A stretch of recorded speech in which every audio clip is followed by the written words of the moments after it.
টিটিএনের সকল দর্শককে স্বাগত জানাচ্ছি। আমার পাশে যিনি বসে আছেন তিনি কক্সবাজার সিটি কলেজের সম্মানিত অধ্যক্ষ জনাব কেতিং স্যার। তিনি সদ্য জাতীয় বিশ্ববিদ্যালয়ের সিনেট সদস্য হিসেবে মনোনীত হয়েছেন। এর আগে তিনি কক্সবাজার জেলার শিক্ষা প্রতিষ্ঠানের মধ্যে শ্রেষ্ঠ অধ্যক্ষ হিসেবে নির্বাচিত হয়েছেন। আমরা আজকে স্যারের অনুভূতি জানবো। স্যার কেমন আছেন? জি, ভালো আছি আমি। জি, আমরা গতকালকেই জেনেছি যে আপনি জাতীয় বিশ্ববিদ্যালয়ের সিনেট সদস্য হিসেবে মনোনীত হয়েছেন। এর আগে জেলার শিক্ষা প্রতিষ্ঠানের শ্রেষ্ঠ অধ্যক্ষ হিসেবে নির্বাচিত হয়েছেন। এভাবে সাফল্যের সিঁড়ি আপনি পেয়ে যাচ্ছেন, আপনার অনুভূতিটা কি? অনুভূতি তো সবসময় ভালো লাগে, যে কোনো একটা কাজের স্বীকৃতি যদি পাই, সেটা যেমন দায়িত্বও বেড়ে যায়, অনুভূতিটাও খুব ভালো লাগার একটা অনুভূতি প্রকাশ করে। আপনার এই সিনেট সদস্য মনোনীত হওয়ার সাথে আপনার দায়িত্ববোধকে কীভাবে প্রভাবিত করবেন আপনি? সিনেট হচ্ছে যে কোনো বিশ্ববিদ্যালয়ের, পাবলিক বিশ্ববিদ্যালয়ের সর্বোচ্চ একটা বডি। সেখানে সব কিছু কি বলবো, এটাকে ডিসিশন মেকিং, পলিসি মেকিং থেকে শুরু করে সব কিছু ওইখানেই সিদ্ধান্ত নেওয়া হয়।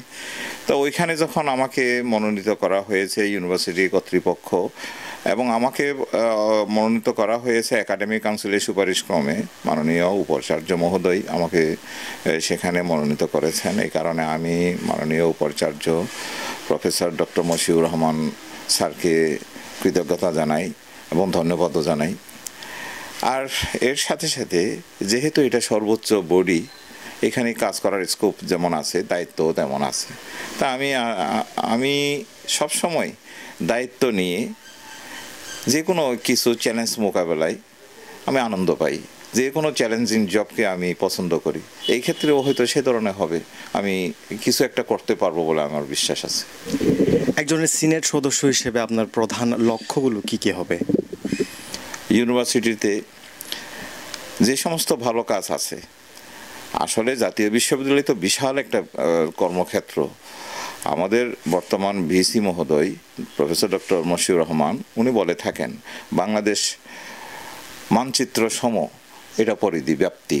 তাই এই মানচিত্র সম ব্যাপ্তিতে যতগুলো কলেজ আছে, শিক্ষা প্রতিষ্ঠান আছে, সেখানে উচ্চ শিক্ষাকে আরও গুণগত মান বৃদ্ধির জন্য যে কাজগুলো করার জন্য উনি উদ্যোগ নিয়েছেন, দেশকে সামনে এগিয়ে নেওয়ার জন্য আমাদের বর্তমান সরকার প্রধান জননেত্রী মাননীয় প্রধানমন্ত্রী শেখ হাসিনার নেতৃত্বে দেশটাকে এখন স্মার্ট বাংলাদেশ গড়ার ক্ষেত্রে, স্মার্ট নাগরিক গড়ে তোলার জন্য এবং কর্মক্ষম মানুষের সংখ্যা বৃদ্ধির জন্য, সেক্ষেত্রেও আমরা অবদান রাখতে পারবো বলে আমি মনে করি। যে উদ্যোগ এখন ন্যাশনাল ইউনিভার্সিটি করতেছে, সেই উদ্যোগের সাথে আমি সম্পৃক্ত হয়ে এটাকে আরও বেগবান করতে পারবো। আপনি কক্সবাজার সিটি কলেজের একজন সম্মানিত অধ্যক্ষ এবং আপনার অনেক এই সিটি কলেজ থেকে অনেক অভিজ্ঞতা রয়েছে। এই অভিজ্ঞতাকে আপনি কীভাবে কাজে লাগাবেন? আসলে অভিজ্ঞতা বলতে কিছু না, সব ক্ষেত্রে কিন্তু একটা স্তর যখন আমরা ডিঙ্গিয়ে যাই, সব কিছুতে কিন্তু চ্যালেঞ্জিং একটা ফেস করতে হয়েছে আমাদেরকে। কলেজে যখন আমি জয়েন করছিলাম প্রিন্সিপাল হিসেবে 2000 সালে, সেটা আজ থেকে 24 বছর আগে, এই কলেজে বলতে গেলে কিছুই ছিল না। তবে এটা ঠিক, যখনই বর্তমান সরকার প্রধান মাননীয় প্রধানমন্ত্রী জননেত্রী শেখ হাসিনা ক্ষমতায় এসেছে, তখনই কিন্তু এই কক্সবাজার সিটি কলেজকে সামনে এগিয়ে নেওয়ার জন্য আমাদের সুযোগ এসেছে। তেমনি আমি 2000 সালে যখন এখানে যোগদান করেছিলাম, তখনও ছিল জননেত্রী শেখ হাসিনা নেতৃত্বাধীন সরকার। কলেজটাকে ডিগ্রি পর্যন্ত উন্নীত করেছিলাম। তারপরে অবশ্য বিএনপি জামাত নেতৃত্বাধীন 4 দলীয় জোট সরকার এসেছে, কলেজটা থেমে গেছে উন্নয়নের, তো কিছু করা হয় নাই। পরে আবার 2008 সালে যখন ক্ষমতা এসেছে, কলেজ রকেট গতিতে উন্নতি সাধিত হয়েছে। আমরা কিন্তু কক্সবাজার সিটি কলেজকে নিয়ে অনেক কিছু ভেবেছি। তাছাড়া আমরা লক্ষ্য করছিলাম, আমাদের সময়ে আমরা যারা লেখাপড়া করতাম, চীনা ইউনিভার্সিটিতে পড়তে হতো, সেটা তো মানে খুব দুর্লভ সৌভাগ্যের অধিকারীরাই সেই চান্সটা পেত। পরবর্তীতে আমরা দেখেছি কলেজ পর্যায়ে যখন অনার্স খোলা শুরু হয়েছে, কক্সবাজার সরকারি কলেজের মাত্র 2টা না 3টা সাবজেক্ট খোলা হয়েছিল, ওখানে সবাই চান্স হতো না। তাই তখন আমরা উদ্যোগ নিলাম, আমরা না হয় খুলে দেখি। তা অনেকে কিন্তু সেটা নিয়েও হাসাহাসি করছিল, কক্সবাজার সিটি কলেজের এইটা পাগলামি, এইটা কেন, এটা কিভাবে হয়। কিন্তু আমরা যখন অনার্স শিক্ষাক্রম চালু করলাম 2টা সাবজেক্ট নিয়ে, সেটা মনে হয় 2013 সালের দিকের কথা। তো যখন আমরা শুরু করলাম তখন দেখি যে অভূতপূর্ব সাড়া পেয়েছি আমরা। তারপরে আমরা একটার পর একটা খুলে গেছি এবং সেটাকে বলবো আমরা কক্সবাজারের উচ্চশিক্ষা ক্ষেত্রে একটা বৈপ্লবিক পরিবর্তন এনেছিলাম। আমাদের দেখা দেখি এই অঞ্চলে যতগুলো আর কলেজ ছিল, বড় বড় কলেজ, যেমন চকরিয়া, তখন তো চকরিয়া ডিগ্রি কলেজ ছিল, এখন সরকারি কলেজ বলতেছি, Ramu college, Ukhia college, Maheshkhali college, সব কলেজের কিন্তু অনার্স খোলার একটার পর একটা অনার্স খুলে এখন এই যে উচ্চ শিক্ষা গ্রহণের ক্ষেত্রে কক্সবাজারবাসীর কাছে একটা কি বলবো, এটাকে একটা ট্র্যাকটা চেঞ্জ করে ফেললো। আগে কিন্তু কক্সবাজারবাসী এই লেখাপড়ার দিকে খুব একটা ঝোঁক ছিল না, কারণ চিটাগাং ইউনিভার্সিটিতে গিয়ে এত বেশি খরচ করা এবং সময় অপচয় করার প্রয়োজনটা কি।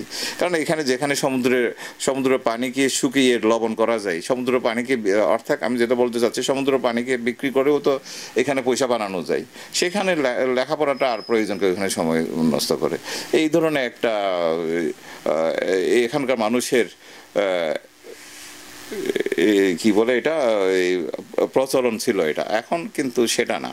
এখন আমরা যখন উচ্চশিক্ষার ধার উন্মোচন করে দিয়েছি, জাতীয় বিশ্ববিদ্যালয় আমাদেরকে সেই সুযোগ করে দিয়েছে, সেক্ষেত্রে কিন্তু ব্যাপকভাবে উচ্চশিক্ষিতের হার বেড়ে যাচ্ছে কক্সবাজার শহরে, কক্সবাজার ডিস্ট্রিক্টের। জাতীয় বিশ্ববিদ্যালয়ের যে চ্যালেঞ্জগুলো রয়েছে এবং সেই চ্যালেঞ্জগুলো সমাধানের কি পদক্ষেপ নেবেন কিনা?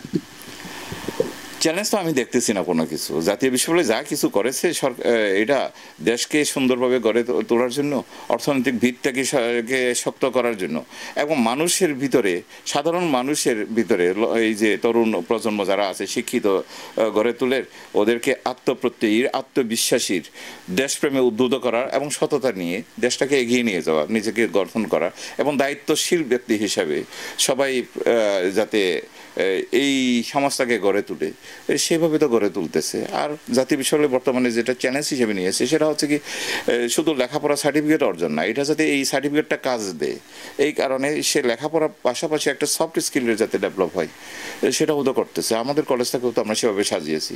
আমাদের এখন 150টার মতো কম্পিউটার আছে, 3টা ল্যাব আছে, তারপরে লাইব্রেরিতে যথেষ্ট পরিমাণ বই আছে। যে ল্যাবগুলো আছে আমাদের, সে ল্যাবগুলো তো বলতে গেলে এটা অনন্য, যেগুলো আছে খুব সমৃদ্ধ। আমরা এটা নিয়ে যারা এই কলেজের নিয়ে এখন আছে, ওনারা যদি ঠিকমতো পরিচালনা করে, সেখানে আমি সহ বলবো আসলে উপকৃত হবে আমাদের ছাত্র সমাজ। সেক্ষেত্রে বলবো এই কলেজটাকে গড়ার পিছনে শুধুমাত্র আমার অবদান বললে তো ভুল হবে। আমি পেয়েছিলাম আমার সহকর্মীদের, দক্ষ সহকর্মীদের, এবং ওরা দক্ষ সহকর্মী শুধু না, ওরা প্রশিক্ষিত এবং সব ক্ষেত্রে স্কিল ওদেরকে। আর গভর্নিং বডির কথা যদি বলি, গভর্নিং বডি সবসময় কিন্তু আমাকে সাপোর্ট দিয়ে গেছে, আমাদেরকে যে কোনো ভালো কাজে সহযোগিতা করেছে, অনুপ্রেরণা জুগিয়েছে। এবং গভর্নিং বডিতে যারা আছেন ওনারা সবাই উচ্চশিক্ষিত এবং শিক্ষা বান্ধব, শিক্ষাকে নিয়ে ওনারা চিন্তা করেন। আমাদের যদি বলি 2009 থেকে এই পর্যন্ত আমি 2জন সভাপতি পেয়েছি।